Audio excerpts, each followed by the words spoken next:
In the release event, what if you could have a 6k Rainbow Luffy leader from turn 2 and turn it into a leader with double attack and unblockable every turn? Sounds crazy, but this actually works in OP15 release event. In this video I'll show you how to build a winning deck, the best cards to play and the combos that can win you games. Every pre-release I use only one system, Brave system. B blockers, R removals, A advantage, V vanillas and E endgame. If your deck has all 5, you are already ahead of most players. And here is exactly what I do when I open packs. I sort everything into piles: blockers, 2k counters, effects, vanillas and events. And everything else goes into trash pile. Here your goal is simple: maximum good blockers, 8 to 10 2k counters, as much removals as possible, and cut the bad cards. This set has a lot of blockers, but not all of them are good. If you pull Borsalino, it's amazing because you can play and heal you 1 life if you are 2 or less lives. Pearl blocker is the great blocker because it on KO can KO an opponent character with 6k power or less. And just very strong play when you play a 5-6 blocker. This is the good stat line, and you can easily block a 5k swings. OP15 has a lot of 2k counters as well, and it's more than usual. You want around 8 to 10 2k counters in your deck, and here One Piece introduced a new 2k counters which also has a removal protection. You see there are 5, so 1 for each color. Then we have vanillas. The classic vanillas is only 1. Usually vanillas is just the fillers, but in release event they are just a solid play. 2k vanillas is the great option if you don't have anything else to play.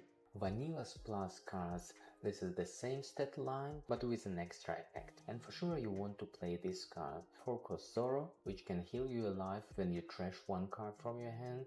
Then the Rush Cures, which you also trash 1 card and can attack at the same turn you played it, and Lucci. Lucci can scale into late games. Usually you play it later when you already have something in your trash.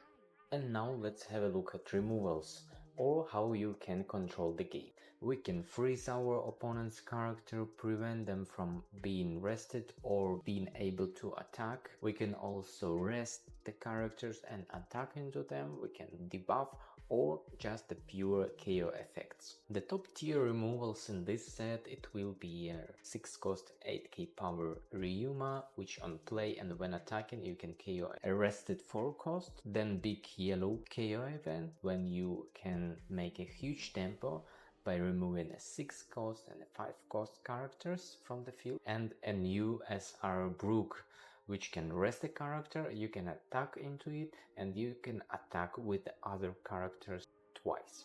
The key idea is when you control the board, you can win even without perfect combos. And finally, let's go to the most interesting part, the combos. The first combo is Gene combo.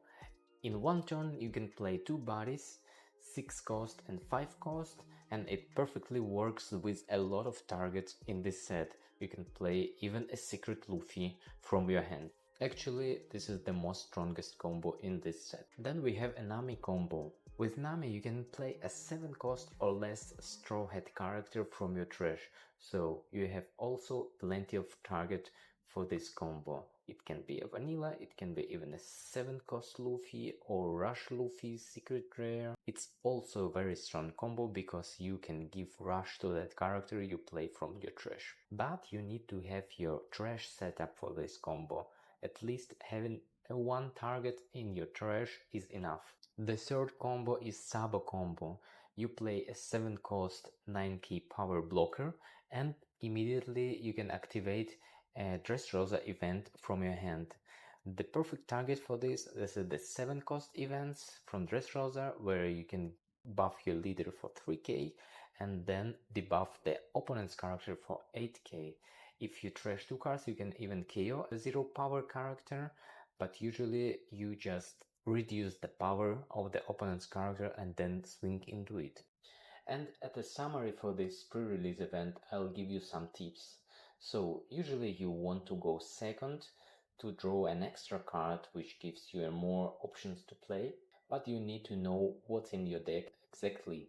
If you have more plays for second curve, try to go second. If you have more targets for going first, then if you win the dice roll, you try to go first. Try to attack smart. In the early game, you go for the tricky 5k swing with your leader or characters, and later in the mid game you try to swing higher with 7 or 9k, forcing your opponent to counter or taking damage. In the early game you try not to overprotect your lives.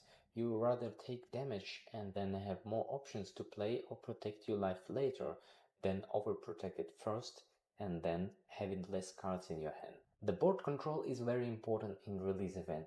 You should try to clear the opponent's board. That's how your opponent can run out of possible plays.